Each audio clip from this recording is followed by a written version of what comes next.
Salam əziz şagirdlər, say sistemi ilə bağlı belə bir sualla qarşınızdayıq. X əsasdan 32 üzərinə gəlsin. X əsasdan 65 bərabərdir x əsasdan 117 bərabərliyinin doğru olması üçün x-in qiymətini müəyyən edin. Burada örnək misal kimi vermişəm.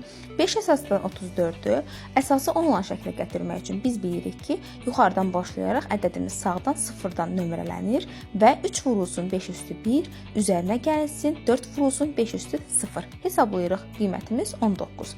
Eyni formanı 32 üzərinə tətbiq etsək, üstdən başlayaraq nömrələsək 0 və 1, 3 vurulsun x üstü 1, üzərinə gəlsin 2 vurulsun x üstü 0, yəni 2.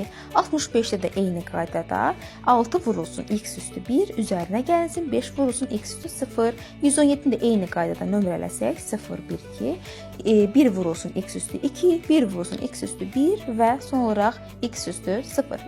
Qiymətimiz sadələşdirdikdə x kvadratı çıxılsın 8x formasında qalır və buradan vuruqlara ayırdıqda tənliyimizin 2 kökü 0 və 8 olur. Natural olmadığı üçün 0 götürmürük və qiymətimiz 8 olaraq qalır.